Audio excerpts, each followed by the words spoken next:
Hello and welcome back to Sounds on the Couch. I am very excited to introduce today's guest that I have for you. So Amritha is an Indian Australian soul and R&B singer. She has a passion for fusing her Indian roots into her music, and she's trained in South Indian classical music just from the age of 4. Her voice glides between the tenderness and the grit to convey empowering messages of self-love and social change. And what that means, I can't wait to dive into and let you know a little bit about Amritha's history. So I won't keep you waiting any longer. Let's just bring her up and have a chat. Hello, Amritha. Hey Karen, how's it going? Good, thank you. Thank you so much for joining us today. My pleasure. Thanks for having me. Oh, you're very welcome. So I guess if we just jump straight into things, you've had a very interesting journey with your music and your background. Are you able to maybe give our audience just a little bit of insight into your background and your musical journey, where you have come? Yeah, absolutely. I'm Indian Australian, and I feel like my family, who are from the south of India and moved over to Australia when I was like 2 years old, always carried like a really strong passion for uh, South Indian classical music and like essentially like their culture in the form of music, which for them ranged from like classical to film. And so as I was growing up, I would just always be immersed in Indian music. And I kind of started learning classical properly from my mom at the age of 4, did that for a few years, and then started just teaching myself how to sing like the women in Bollywood, essentially. So I'd like come home from school and then I just like go to my room, close the door, and just like start basically just imitating the songs that I heard. And for me, it was like my way of making sense of like my culture and my roots, and reconciling to the fact that although I felt different when I stepped out of the door, it was a difference that I could feel happy about and empowered about. And so that's sort of where it really started for me. And I, like you said, I have had a really interesting journey with music in the sense that for me, it was always like a really personal and private thing. Like it was just something that I did for me to release emotions, to heal, to feel good. And I only really started singing publicly maybe like 4 or 5 years ago. And so I've just kind of been doing it in like a closeted way my whole life. And it's really interesting just the last few years in terms of like navigating that process of like turning it from like something so private into something so public, and trying to figure out like what do I stand for now that I like have taken this publicly, and just all of these questions that have just popped into your mind. But it's been a crazy journey. It's been awesome. So what was it that made you decide to take it public when it had been such a private thing previously? Yeah, so I basically have like two big loves in my life, and I think my first one is all about social impact and social change, and how do you like bring about a more equal world by like combining your business skill sets in the social sector. And so that was always like my biggest passion. And around I think 2016, having worked towards that goal for like years, I had come to a point after working in India for a year where I was sort of like, I don't think I'm making impact, and I don't feel like I'm aligned, and something feels so off. And so I came back home to Australia, and I felt really lost, and I felt really directionless. And I was like, like social impact had been such a big part of my identity for so long that it felt like I'd kind of lost myself. And in that void, the thing that I fell back onto was music, because it had always been there. And then I kind of just let that guide me rather than me guiding myself through music, through goals or anything. I was just sort of like, let's just see where it goes. And like it literally started out with like me posting, I think it was like a Hindi cover on YouTube, and I was like, yeah, that was really fun, I feel really great, let's just see where it goes. And then never could have imagined that it would turn into like being a songwriter or actually writing my own music. So it literally came out of a place of healing. Oh, that's amazing. And what was your experience in that? So when you did put it out, was it something that you were just super excited about, or was it something that you were feeling a little bit apprehensive about it being put out into the world? I think I remember like hitting publish that day on that video, and it literally felt like a release. Like it felt really good. And I was like, okay, well, right now my life doesn't make sense. But that one moment where I felt like everything was great, that moment felt really good. So let's just keep doing this until like we see what happens. And so I kind of just ended up following that feeling. I didn't really have any fear around it. The fear kind of came as you started to understand what you were getting into as like being a professional artist. But like in those initial stages, it was just about a release and like that feeling.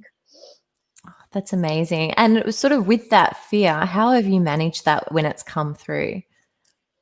It's come through in so many different ways. I think one of the first things you realize as you start taking your art public is like the level to which you've exposed yourself to other people's opinions, and often negative opinions. And and just being able to manage that was like probably my first fear and my first learning. So I think it was very much like, these are the things that are coming up that I'm so afraid of, but I want to continue down this path. So I've got to figure out some way of dealing with it that will enable me to continue being on this path in a way that's like resilient and strong. So it's sort of like, I guess, like trial by fire. Like you just kind of go through it and you're feeling all this fear, but you're like, do it anyway. And eventually you overcome it and you become stronger. So in a way, it's like been a really spiritual journey as well. Yeah. No, it sounds like it's been spiritual kind of the whole way. What does spirituality mean to you? Because I know that a lot of your songs do have that element of spirituality through them. Yeah, for me, I think it's reconnecting with the fact that we are all divine, and there's like such a beautiful creative energy in every single human being. And it's all around us. And it's sort of like being able to shut your mind down and shut like all of the thoughts that are kind of standing in the way, and reconnecting to that power. And I think a lot of, like I said, like even with the fear stuff with music, like a lot of that was like, you're not your fear. You're greater than that. You're bigger than the things you're dealing with. So like reconnect with the divine. It's constantly about that reconnection. Oh, that's amazing. I think also you mentioned a little bit earlier about you touched on the social change aspect. And I know that with your music, with your platform, you do a lot of social change work. You also have done a lot through, I think you've got an MBA from Columbia Business School in New York as well, which you've then used to work for United Nations for, sorry if I've got this wrong, for the World Bank and for the Indian government as well. Yeah. So where did this need to work with social change come from, and where's your focus within social change? Such a good question. I think it was always a part of me. I feel like for me, like purpose is really important. And like, if I don't know why I'm doing something, it completely messes with my ability to even do it. And so I remember when I was like 17, I started working in corporate. And I didn't know why I was doing it. I was like 2 years in, I was like, this is eating away at my soul because I don't know what my purpose is. And I know it's not this. And for me, it was very much like going back to India, and reconnecting with my roots and being aware of like inequalities there, and then being forced to think about, well, what are some inequalities like in my backyard? And like it just kind of like jolts you into this realization that like there's a duty on your behalf. Like if you've got all of your like primary needs taken care of, like food, shelter, safety, all of that's good, suddenly it's like a duty on your behalf to like ensure that everyone else has that as well. And like I think ever since that realization crossed my mind, I was like, this is it. Like this is all I want to do for the rest of my life. And like I think on your question on like what part of social change, I think there's two elements to it. I think I'm really passionate about like the concept of ending extreme poverty, because I think it's absolutely ridiculous that like in 2020 we still have to, that such a thing still exists. And then within that, like how do you do that in a gendered perspective? Because poverty obviously impacts women disproportionately. So how do you empower women to lead to lead communities and empower communities out of that situation. And I think that's just something I get chills when I talk about it, because it's just, I'm so passionate. Yeah. And you can see it exuberating out of you as well. It's amazing. And you use your platform for that. But on top of that, you've also got an online community, which you have discussions with your audience members about music, self-love, and social change as well. Tell me about why you decided to start these and what it's meant for you throughout that journey and what it's become. Yeah, well, when I started and I just put that cover out, I don't think I really had any goals as such. And then the moment I started realizing that, okay, now that I'm like putting things out in public, I'm interacting with people. And like at that point in time, I felt like I was in such a funk. Like I'd just come back from India. I felt like I had no direction in my life. I felt like I wasn't being impactful. And I had a moment then that I realized, well, what impact can I have just now, like right now? And like, you know, there's my family. Like, how can I make them happier? There's people who have like commented on my YouTube video. How can I make them happier? And suddenly like my mindset kind of shifted to, okay, like that level of responsibility around like, you need to make the world a better place because you have everything taken care of. Like that extends to music as well. So imagine if like every time I put something out, the platform or the community that we built was around that, was around like lifting our consciousness and being kind and you know, there's like physical poverty, but there's also like emotional and mental poverty. And that's that feeling of like loneliness and mental health. Like, how do you start addressing things on like a metaphysical level? So like all of that was like, okay, like we can try to do this through my platform. Like, even if it's like one post a day and it makes like one person feel a little bit better, that's like, that still counts. And like, hopefully it just kind of adds up. And that was sort of the intention behind it as I started getting into it a bit more. Oh, it's incredible. And I guess, where do you find the time to do all this? So you've got your platform, you're working on all these social change aspects, and you're doing your own music. How do you manage your time? It's such a good question. And I wish I could do more, is like my like reaction to that. It was like, I wish I had more energy and just like more passion to like do more. But I think a lot of it, I truly believe that like, rather than thinking of like, where do you get the time? Like, it's like, how do you get the energy? Like, I feel like if you can sit there at 2 a.m. and be exhausted, but all of a sudden, I did this yesterday where I was like sitting there about 8 p.m. I'm like, I'm so tired. I'm just going to like, you know, veg out on the couch. And then I was like, okay, like, is there a way that I can bring energy back to me so that I can actually work on something? And like, the moment I sort of thought about like the things that I'm passionate about, like I sort of visualized like a young girl who was like in need of like mentorship, like just your why, right? The moment you kind of connect to that, it was like, zoom, like the energy just came back and I was like, all right, let's do it. I'm back. So I think it's something I really want to continue working on. I think it's sort of like, how do you continue to just like manifest energy in yourself because you're so passionate and like bring that into your projects. But I think when you have passion and when you feel purpose, like it's just like you just get things done, and it's like, it's really cool. Oh, that's amazing. And I guess if somebody is sitting here and they do tend to struggle with energy, what do you think you can recommend to them to start to think in this way, or to start maybe practicing trying to build their energy? Do you think, like with visualizing, how would you explain to someone to go about that? I have this belief that like every single human being wants to do something beyond themselves. Like they want to serve a purpose or like help another person. Like you hear it everywhere. Like everyone feels the most fulfilled when you help another human being or when you help another cause. And so it's almost like, I think it comes back to like, what's your why? Like if you had $1 billion today and you could solve any problem in the world, like what would you put that money towards? And I think that will reveal to yourself like what that higher purpose is.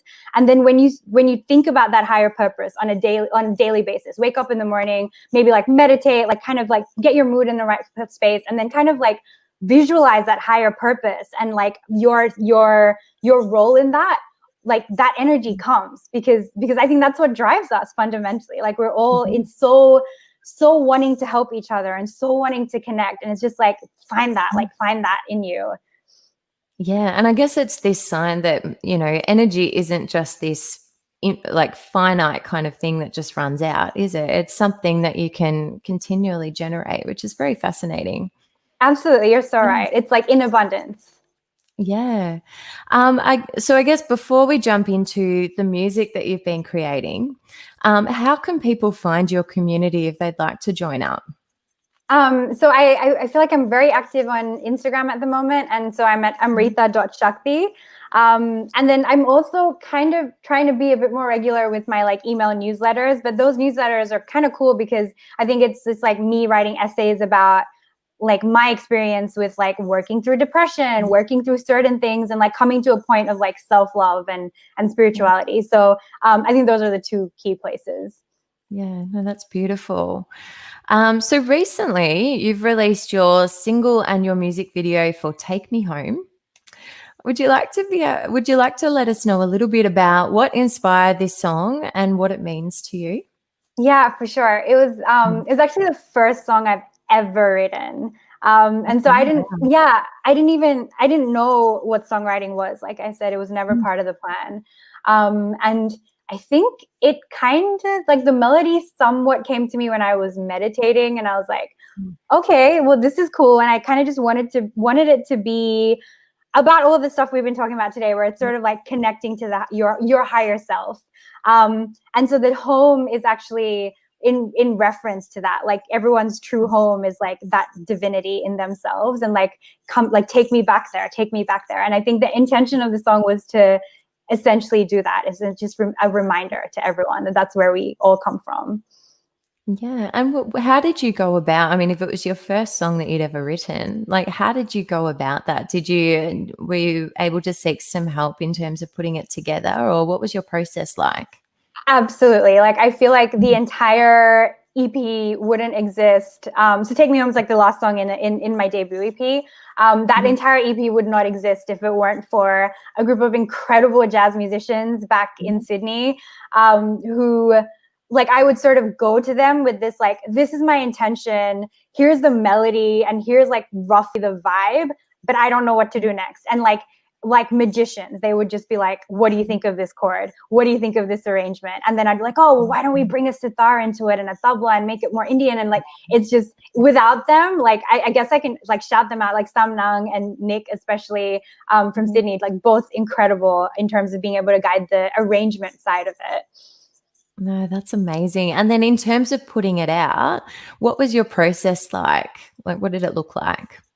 I feel like the thing I continue to struggle Mm, with the most is putting my music out, yeah. because there's a level of expectation that you attach to it, and then you put it out and you're like, God's not hitting it, and like I don't know what to do. Mm, And it's a level of like, I think I need to kind of like let go of the mm, control around it a little bit. But my strategy was essentially like I wanted it to hit home for the Instagram community that yeah. I have been blessed enough to have, and like I wanted it to be like really personal on that community first. So I kind of went about like telling the story behind like all the imagery behind the music video, especially, and like why I wrote the song. And I think it really resonated at a deep level on that community. And then I think as a secondary thing, I was like, okay, we should probably think about Spotify and all of the other things as well. But Yeah. I think more than anything else, I was like, okay, I really want the Mm, meaning to come across. And that was like the most mm. important thing for me. Fantastic. And for those who've never seen your video, would you like to maybe take them through what happens within the music video? Yeah, so it's kind of it's like a commentary on everything that I've had to sort of unplug from or like unbelieve in during like my 20s. And so it like starts off with me in this like dungeon, and I'm like stamping papers, and I'm surrounded by clocks, and there's this like really big like binder called the script next to me, and I'm like Mhm. half in corporate clothing and half in like Indian wedding clothing. And so all the imagery around that is just the level of like how trapped I felt living within the constraints or expectations of like not only like the Indian community around like you should be married by now or like all of that, as well as like, oh, like corporate world, like you need to like climb Mhm. up the ladder, you need to do this, and like, you know, purpose matters less than the work and the money you earn, and all of these things that were really dragging me down. And throughout the video, it's all about just like how I take those shackles off, and how like Mhm. certain themes of spirituality and my like connection to India like healed me and helped me and enabled me to like self-express in a more powerful way and in a more authentic way. Yeah, and it's amazing that you've been able to go through that journey and overcome. I mean, there's some pretty strong constraints to be able to tackle and to move beyond. So how do you feel like you managed that journey? I think a lot of it is inner work. Like I feel like there's so much out there in terms of like hustle really hard, work harder than your competition. And I actually genuinely think it's inner work. Like if you can spend 80% of your time like going within, meditating, figuring out who you are, what your self-sabotage tendencies are and why they exist, and cleanse that all out and like become the sort of person you want to be when you get to your goal, then everything else like comes from that and like manifests out of that. And I genuinely think like meditation, it has just like changed my life and like enabled me to like come out of some pretty dark places in my life to a point where like even if materially like certain things in music don't work out, I still feel whole. Like I still feel worthy. And I think that's the message we need to start sending the world, is like, it's all about your inner world and like starting from there. Yeah, and I think you've shown that so much as well. Like your music is amazing, but it's a platform for so much more for you, which I think it's beautiful. So I guess the next question is, what does the future hold for you? What do you have planned in the near future? Such a cool question. I'm actually rebranding because I feel like my debut EP was like great. It was like very cathartic for me. I needed to do it, but it was also me coming out of a very dark place in my life. And like now I feel like I want to bring light and I want to share joy. And so I'm working with a bunch of people around like, how do we sort of incorporate a lot of the spiritual things such as like meditation and mantras, chakras, like all of these things that I'm so passionate about into my music, so that when like someone, you know, hits play, they're hearing healing vibrations and they're hearing things that like automatically lift them up. So I think at the end of this year, if I could get to a point where I feel like my music is light and it like brings light and it brings healing, I would be so happy. Wow. Well, I look forward to hearing all of that. It sounds amazing. Thanks, Karen. Still figuring it out. So what, I guess I've got another question. Like success obviously is different for everybody, and I'm very interested in hearing about what your view on being successful is in your music career. Honestly, I feel like it's changed so much in the last even just few weeks. I feel like before this, my view of success was I need views, I need followers, I need like plays, like that's how I measure my success. And I think in the process of doing that, I kind of fell back into that the trap, like just the rat race again, like the very rat race that I was singing against, I had fallen into. And so the last few weeks, I've sort of really been reflecting on like, okay, like I obviously want to keep doing this. And to this day, I still don't feel successful because of that reason, because I haven't hit certain numbers.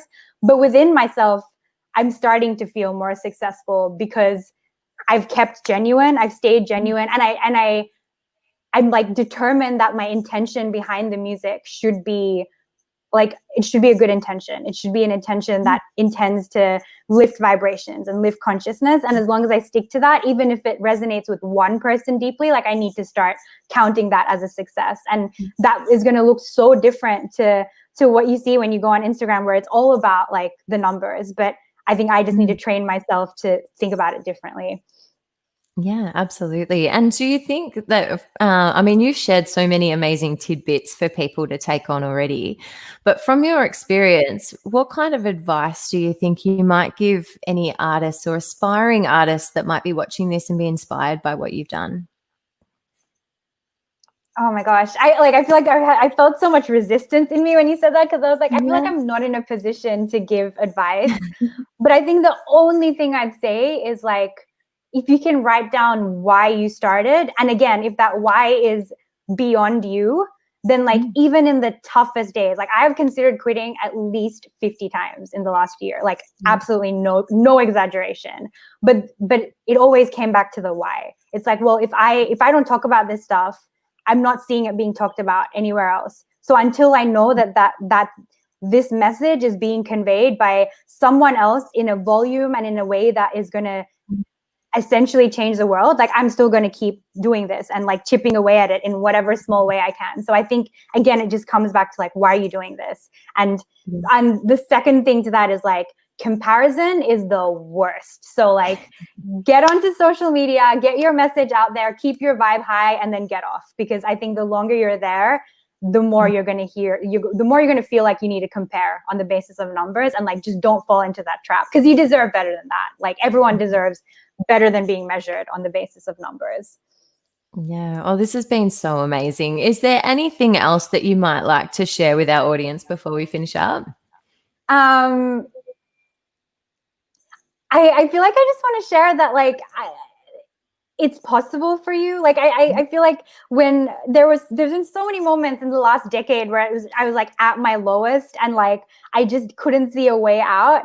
But there is a way out. And I think especially during this time, like with all the lockdowns and everything, like just know that you are so worthy and so needed. And like there's so much love in your life, and like you've got this, and whatever you want to manifest, it will come to you, and like have that faith.